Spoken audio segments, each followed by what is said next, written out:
Hello everyone and welcome to another edition of What's on My Desk, and today I'm going to finally talk about my collection, quote unquote, and I'll explain why in a second after the intro.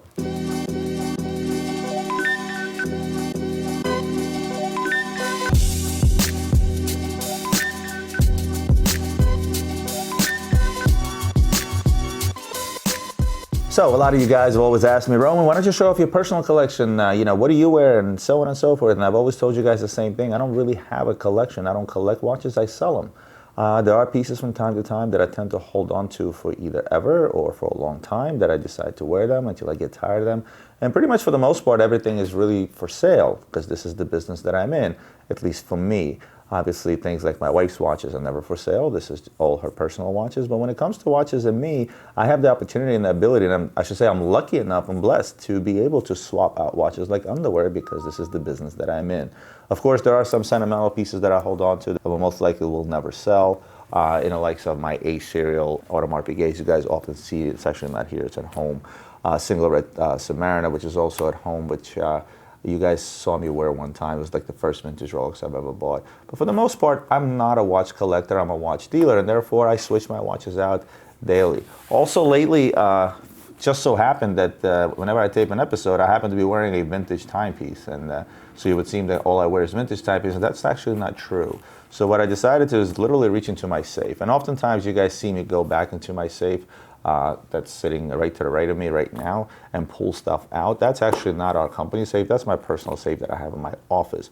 We actually have a bank vault that's downstairs that holds all the goods. Our vault contains at least 10 different currencies from all over the world at any given moment, and we are prepared for every kind of financial necessity.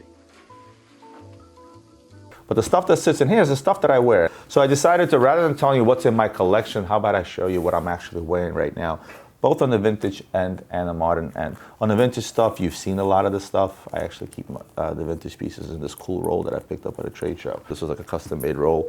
The leather's supposed to be that same leather that Hermes uses, which I don't really believe. But this is where I keep my vintage stuff, and this is where you're gonna find a Tudor Snowflake. No, this is not a Rolex. Again, this is a Tudor. Roman, what are you doing wearing Tudors? Well, look at this Tudor.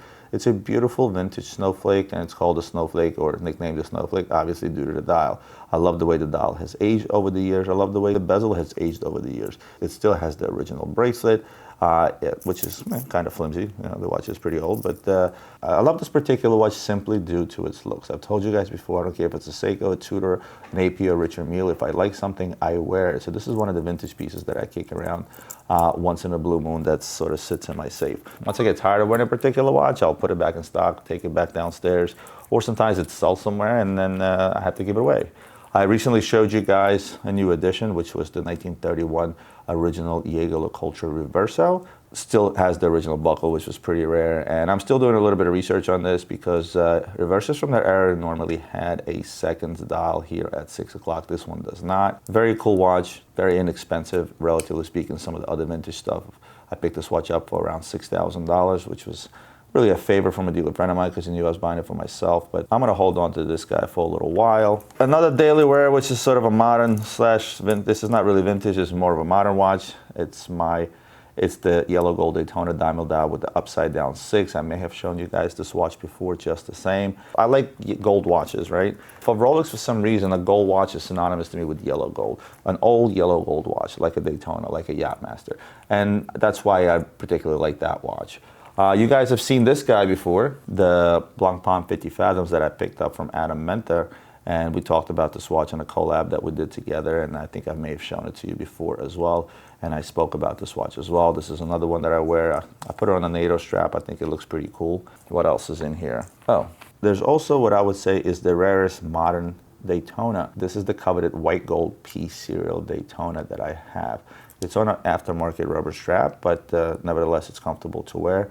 But this indeed is the rarest one of them all. They made the least amount of these when they produced the Zenith Daytona the first quarter of 2001, and hence the first quarter of P serial is still a Zenith. And they made very, very few of these. I'm still having a hard time finding one with papers. So if any of you guys that have a P serial white gold Daytona with papers, feel free to offer it to me. And of course, the recent newcomer you saw, the original Breguet Type 20. This is what else is in this roll. And I've spoke about this watch already, so no need to reiterate. But that's what's in my vintage roll, as I call it. But I don't just wear vintage watches. I also love modern watches. Oftentimes you'll find me wearing a lot of APs, a lot of modern APs. And the reason for that is because I told you guys it's my most favorite brand. I'm super biased towards AP. And I sort of practice what I preach, I guess you can say. And I do wear a lot of APs. In fact, today I am wearing probably my favorite looking 41 millimeter Royal Oak chronograph.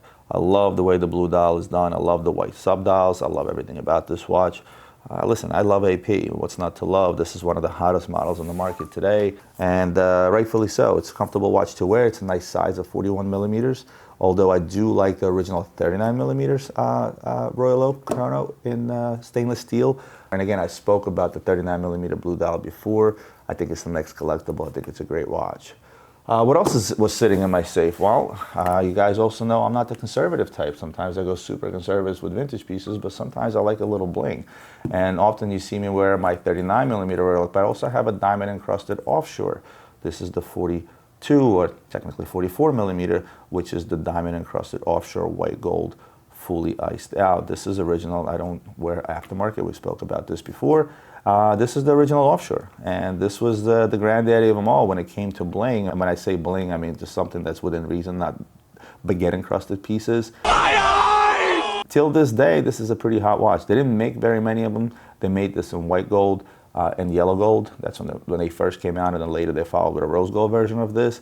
I still love this watch, and again, anybody out there tells you that they put on expensive things or drive expensive cars just because they can appreciate the craftsmanship, most likely is lying to you. Most of us do it for the head turner factor, right? And I'm no different than any other human being. Sometimes I like to show off, and this is definitely a watch to show off in. Now, is this something you're going to see me wearing on a daily basis or wearing often? No, not really. Usually for some certain events and so on and so forth, or a certain place. If I'm out in Vegas, I'll wear this. If I'm out in Miami somewhere, I will wear this. This is one of those FU watches. You know, when you want to show off, you're obviously going to put a big gold diamond encrusted watch on, and it will have exactly that effect, if you know what I mean. What else was in my safe? I pulled out the Bumblebee. That was my best impression of the voice from the movie, sorry. I like the Bumblebee just because of its color combination. I've said it before. There's a reason why they nicknamed the Bumblebee. It's pretty obvious because of the yellow. Bright, striking, yet mean at the same time because of the ceramic black bezel. Because of the carbon case, the watch is light and comfortable to wear. Often I actually swap out this band for a rubber band so that I can go swimming with the watch. I haven't done so yet. I mean, theoretically, you can go swimming in a leather strap. Will it hurt it? Not really, as long as you dry it out right after the fact. They made this color. It's certainly not good to go swimming with a leather strap. It's not something I recommend, but I have done it before, and it's not that big a deal. But for the most part, what I end up doing is for the summer especially, is I end up taking the strap out, putting it on a regular rubber strap, which let's say comes with a rubber clad, and I can enjoy myself at the beach with this watch. Although it's like all black and stuff, I still feel it's a summery watch. I feel like the yellow makes it more summery, I don't know. What else was in my safe? A couple of Patek's, a 5167 on a bracelet. Again, one of those hot pieces that are trading at damn near twice its retail value. That's impossible to get. One thing I will tell you about this watch is this bracelet is coming off. I am not a big fan of the 5167 Aquanaut on a bracelet. I like the watch on a rubber strap. I think it's just a better look. In fact, lo and behold, I happen to have the rubber strap and the buckle. So before I put this on, I'm actually going to put it on the buckle and the strap, and then I will wear this watch. I think this bracelet is absolutely hideous. I still don't understand why people are paying a premium for this watch on the bracelet. Not that there's not a premium on the rubber strap, there is, but what do you think about the bracelet on the 5167 Patek? I personally think it's pretty hideous. Doesn't match the watch. I C- on this one, Patek. I think you could have done a lot better. I also had the coveted 5712 Nautilus watch that everybody wants. The watch that trades at twice its retail value right now. The market is absolutely nuts on these. I like this particular watch, honestly, due to the fact that it is extremely comfortable on the wrist. It sits extremely well on the wrist. It's very, very light. This is a watch that's actually fairly large, and it's the perfect size for my small wrist as far as I'm concerned. This is probably the most perfect fit for me. The Royal Oak is too big. So is the 5167, actually. I had one of these when they were trading in the mid-20s. I've had one of these when they were trading in the mid-40s. And, prices is all the way up to 70 now, and even some people are actually charging over 80 for them. I love the way the watch looks. I absolutely love this dial. I like the way the date is positioned. I like the way the power reserve is positioned, the seconds hands. Everything about this watch I actually like. I like this much better than the 5980 chronograph. I think the 5980 chronograph, the functionality and the way the dial is set up, I'm not really into that. Or the 5726 moon phase, I really don't dig the dial. This is just a cool looking watch.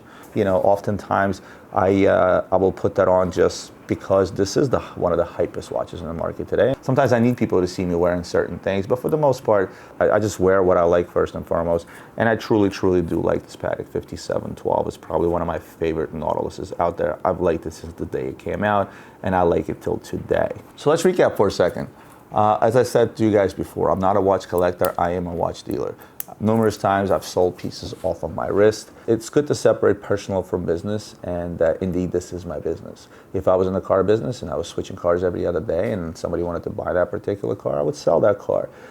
It's very hard not to fall in love with the stuff that you sell, and I fall in love with every single watch that comes through, but I made a conscious decision that if I'm going to be fall in love with every piece and wanting to keep every piece for myself personally, instead of my kids having a college plan, I'm going to have a huge watch collection, and that's not what I'm about. Yes, there are pieces that I personally own. Yes, there are pieces that I will never sell. But as they say never. You never know when an unreasonable offer may come through on a watch that I've owned, and all of a sudden I want to sell it. If somebody tomorrow comes over and offers me $120,000 for my Royal Oak A serial, I certainly will sell that watch. It's common sense. I'll probably get out and get another one, but I feel it's the right way to do it. And the reason I feel it's the right way to do it, again, unless we're talking about, let's say, a watch that may have been given to me by my father, but that's not the case because we came to this country with $2 in our pockets, so my father didn't give me a fancy watch ever. But if that was the case, for example, yes, there are certain things that you will never sell. My vintage Rolex Sub, the single red that I have, which was the first vintage watch I've ever bought. That's a watch that I seemingly will never sell, but nevertheless, you never know. As the prices are going through the roof to them, people are already asking upwards of $28,000, $30,000 for a complete one. I think if it hits the $50,000 mark, I may have to sell it because I own that watch for $8,000. And I can take that money, reinvest it back into the business and make a lot more. Sentimental value oftentimes can mean a lot more than money. So most likely that Rolex will never get sold. So I know you guys are watching this saying, wow, Roman, you got a tough job. You get to change your watch 3 times a day and get to wear something different every single day. Must be really tough. It's not. It's actually a lot of fun. I enjoy watches. I love watches. This is the reason I'm in the watch business. I love talking about them. I love wearing them. I love everything about them. I love their history. I love their looks. I love the different designs. I like the innovations. I like the nuts and bolts, although I often don't get into that in my episodes. But I love watches, and that's just the bottom line. And as I said before, I feel that I'm blessed. I feel that I'm lucky that I get to do this all day, every day. As they say, you don't work a day in your life if you love what you do, and I absolutely love what I do. So I hope you guys enjoyed a little glimpse into my collection, or rather, what am I currently wearing. Maybe I will make this a regular episode every so often, maybe every few months, just kind of give you an update on my personal safe, what's in there and what am I wearing. If you like this episode, comment below, let me know your thoughts, and let me know your thoughts on some of these watches that I've showed you and the eclectic collection of things that I currently wear. If you got any questions, again, comment below. I can answer those on Q&A. Other than that, remember, like, share, subscribe. If you enjoy this content, share it with your friends.